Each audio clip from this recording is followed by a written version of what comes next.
So what's up? Magandang araw sa inyong lahat mga kamamay. So magiging topic natin ngayon is mga bagay na kailangan at dapat mong gawin upang hindi ka iwanan ng partner mo. Okay? So mga kamamay, malaki ang maitutulong nitong aking mga tips na ito upang maging healthy ang inyong relasyon, upang lalo kanyang mahalin. Especially sa mga long distance relationship natin dyan.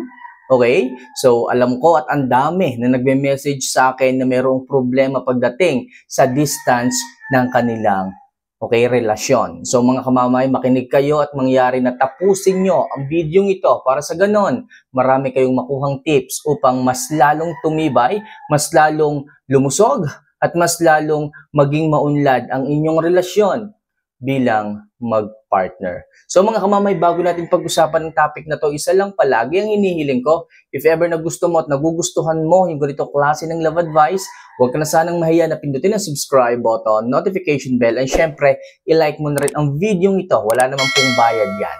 Okay? Kung nagawa mo na yung mga bagay na yan, ngayon pa lang, nagpapasalamat na ako sa iyo at simulan na natin ang ating topic ngayong araw na to. So ano nga ba yung mga bagay na kailangan mong gawin upang hindi ka iwan ng isang lalaki? So number 1, magkaroon ng bukas na komunikasyon. Okay? Mga kamamay, napakahalaga nito pagdating sa inyong relasyon. Especially yung pag-uusap ninyo, yung pakikipagtawagan ninyo, yung pangungumusta ninyo. Mahalaga po yan pagdating sa inyong relasyon. Especially kung ikaw ay babae, kailangan araw-araw mo nakakausap ang isang lalaki. At syempre, araw-araw kailangan may balita ka dyan. Alam mo kung anong nangyayari sa kanya. Alam mo kung ano yung mga bagay na ginagawa niya. Hindi mo man siya nakikita, hindi mo man siya nahahawakan, hindi man kayo madalas ay magkasama ng personal. Pero kailangan mga kamamay, meron kayong bukas na komunikasyon. Nandyan ang cellphone, nandyan ang telepono, nandyan ang messenger. Mga kamamay, tiyagain nyo na dapat araw-araw kayong nakakapag-usap sapagkat dyan sa pag-uusap na yan, dyan po nananatili ang pag-ibig, ang pagmamahal, okay? Ang concern sa bawat isa. Pero kung kabaliktaran nito ang mangyayari, yung tipong nag-abroad ka lang, umalis ka lang ng bansa, hindi lang kayo nagkita ng isang linggo, hindi mo na rin siya inalaw, hindi mo na rin siya kinamusta. Kapag ganyan mga kamamay, wala kayong bukas na komunikasyon, sigurado ako, meron dyan na magtatampo, meron dyan na malulungkot, meron dyan na magiging masaya sa mga bagong nakilala. Maraming mangyayaring ganyan mga kamamay. Kaya bilang isang lalaki o isang babae sa isang relasyon, kailangan alam ninyo, okay, kung anong nangyayari sa bawat araw, kung anong nangyayari sa buhay-buhay, para sa ganon, walang nagtatampo, walang naghihinakit. At syempre, kung meron may malulungkot, may maghihinakit, magtatampo, kung kayo may bukas na komunikasyon, madali nyo yan na maaayos. Kaya mga kamamay, number 1 tips ko sa inyo upang hindi ka iwan sa isang relasyon, kailangan lagi meron kayong bukas na komunikasyon. Okay? So number 2, magpakita ng pagpapahalaga. O mga kamamay, napakahalaga nito pagdating sa isang relasyon. Especially sa isang lalaki, napakahalaga nito. Kung siya ay merong ibinigay sa iyo, kung siya is merong na-achieve, suportahan mo kamamay. I-appreciate mo lahat ng kanyang ginagawa para sa iyo. Okay, baka mamaya binigyan ka ng flowers, binigyan ka ng regalo, hindi mo man lamang pinasasalamatan, hindi mo man lamang na-appreciate. At the same time, binigyan ka na niya ng maraming regalo, ni isa, hindi ka man lamang nagbabalik sa kanya. Magbigay kayo ng pagpapahalaga sa isang lalaki, sa isang tao para na-feel din nila. Okay? Na nagugustuhan nyo yung mga bagay na inilalaan nila para sa inyo. Yung mga sakripisyong ginagawa nila para sa inyo. Okay? Say thank you. O kaya naman, lumabas kayo. Okay, gumawa kayo ng mga quality time na kayo lamang magkasama. So sa ganyang pagkakataon, sa ganyang paraan mga kamamay, na-appreciate nyo siya. At mahalaga yan pagdating sa isang lalaki. Para sa ganon, mas lalo pang maging close ang inyong relasyon sa isa't isa. Kaya ngayon pa lang, magbigay ka ng pagpapahalaga. Okay? So number 3, maging tapat at matapat. Okay? So yung trust na ganito, napakahalaga niyan at napakalaki ng ginagampanan niyan pagdating sa isang relasyon mga kamamay. Okay? Sa bawat ginagawa ninyo, sa bawat desisyon, sa bawat lihim, sa bawat mga sinasabi, kailangan dapat alam ng partner ninyo. Wala dapat kayong ililihim. Baka mamaya, sa halip na sa partner mo sabihin, yung isang bagay, yung isang sikreto, sa iba mo pa sinasabi. Okay? Sa kaibigan mo pa sinasabi.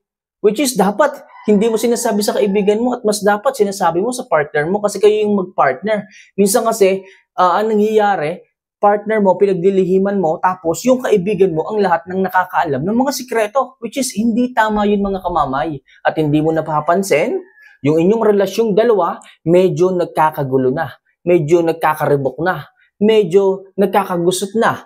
Tapos yung inyong relasyon ng iyong kaibigan, kayo ngayon ang nagkaka-mutual understanding. Kung iisipin mga kamamay, maling-mali yun mga kamamay. Piliin nyo lang ang inyong sasabihin sa inyong mga kaibigan at ang inyong mas lalong pagfokusan ng pananalita, yung mga sinasabit, mga sekreto at lihim, kailangan sa partner nyo sinasabi yan. Kailangan wala kayong ilihim sa mga yan.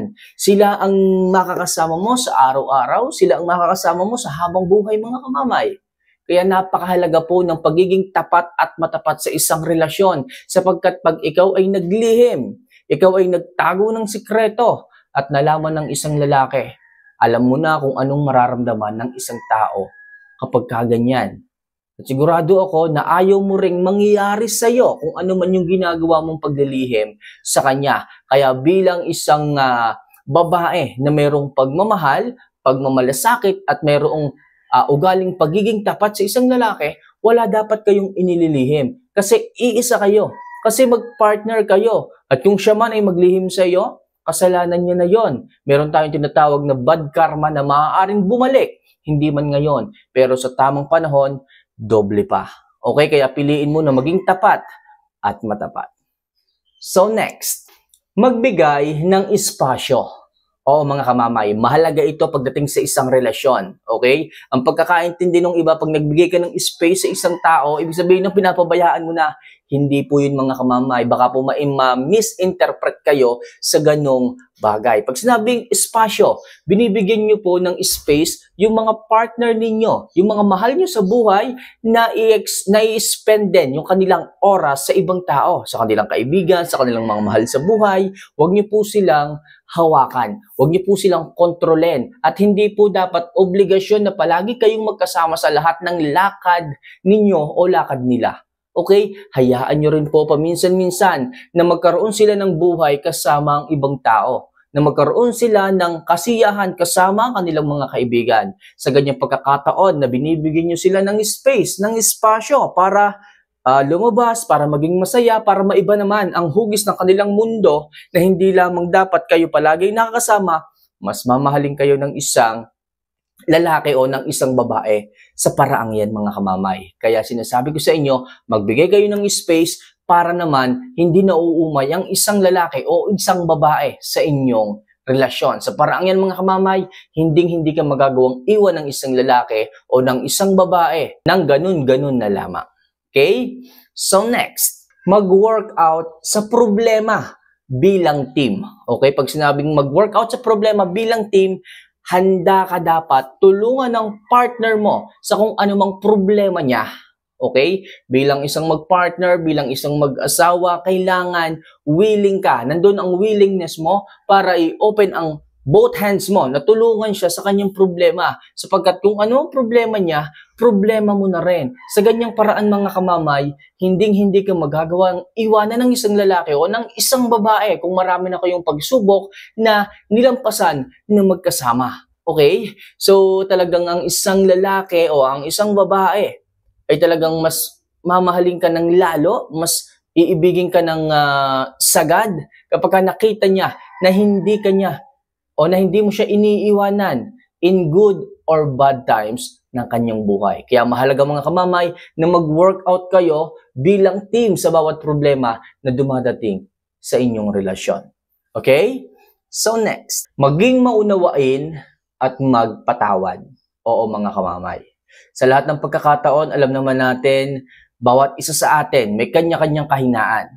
Nagkakamali, nakakagawa ng hindi tama, pero sana bilang isang lalaki o babae sa isang relasyon, kailangan dapat marunong tayong tumanggap ng pagkakamali. Kung talagang mahal natin ang isang tao, kailangan i-accept natin kung ano man yung kanyang hindi sinasadyang gawain na nagawa kung ito ay mali. Okay? Sa paraang yan mga kamamay, lalong titibay ang inyong relasyon. At siguraduhin nyo mga kamamay na sa bawat pagkakamali na yan, dyan kayo matututo. At sa bawat pagkakamali na yan, hindi na dapat ulitin pa, hindi na dapat gayanin pa, sapagkat ang pagbibigay ng tsansa sa isang relasyon ay hindi unlimited. Kaya mga kamamay, sa isang relasyon, kaya piliin nyo palagi na maging maunawain at magpatawad. Okay? So sa ganyang paraan mga kamamay, hindi ka magagawang iwanan ng isang lalaki o ng isang babae kung pinili mo siyang patawarin at kung siya ay nagsisisi. Okay? So next, magplano ng kinabukasan. Ayan mga kamamay, bilang isang babae, bilang isang lalaki, kailangan magkaroon kayo ng plano sa inyong future. Okay? Hindi lamang sapat na kung ano na yung meron kayo ngayon, hanggang dyan na lang. Okay? So, kailangan bilang isang lalaki, bilang isang babae, alamin ninyo kung ano ba yung magiging plano ninyo. Kung kayo ba is magpapakasal, magninegosyo, magbe-baby, o kung saan pa man. Basta mga kamamay, kinabukasan nyo, planuhin nyong maigi. Mas maganda yung may plano para alam ng bawat isa kung saan tutungo ang lahat. Kasi kung may mga babae o may mga lalaki dyan walang plano sa buhay, yung tipong, yung kung ano man ang inyong pinagdadaanan ngayon, sapat na yan. Okay, wala kayong bahay, nangungupahan kayo. Okay, ang tagal nyo na sa relasyon, 15 years na kayo pero hindi pa kayo nagpapakasal. Wala kayong plano sa buhay. Sa tingin ninyo, may magtatagal sa inyo? May magtatagal na makisama sa inyo kapag kaganyan? Kaya dapat mahalaga na meron kayong bukas na communication sa bawat isa, na alam o sinasabi nyo kung ano yung magiging plano ninyo sa hinaharap. Para sa ganun may expectation ng bawat isa. Merong hinihintay, merong pinapahinog, ika nga. Para sa ganun hindi mag-expect ang bawat isa. Mahirap din naman na mag-expect, walang hinihintay, lalo-lalo na kung ang inyong kalaban ay oras. Baka mamaya kung kailan na 40 years old na kayo, saka pa kayong magbe-baby, ano pang aabutan ninyo mga kamamay. Kaya mahalaga na magplano kayo para sa hinaharap. Okay, mga kamamay, ilan lang yan sa mga bagay, sa mga sikreto and tips na dapat magawa ninyo upang hindi kayo iwan ng isang lalaki o ng isang babae sa isang relasyon. Okay, mga kamamay, for more video and love advice, huwag siya kalimutan na pindutin ang subscribe button, notification bell, and syempre, i-like mo na rin ang video ito para sa mas marami pang love advice na maaari kong i-share sa inyo. Okay? So mga kamamay, kung kayo man is naghahanap ng pabango, okay? So meron lang akong gustong i-share sa inyo na napakabango na perfume, napakamura pa. So ito yung Baby Flow Baby Cologne. So ilalagay ko na lang po sa baba ng video ito kung ano pa man yon, para madali nyong makita. So try nyo rin po yan mga kamamay. Napakabango ng pamangong yan. Yan po ang gamit ko. And pag ginamit nyo yan, para nyo na rin akong naamoy. So try nyo po yan mga kamamay. Baby Flow Baby Cologne. So yan po yung kulay blue. Okay, so paano mga kamamay? Thank you for your time na tapusin ng video ito. See you for our next vlog. Paalam.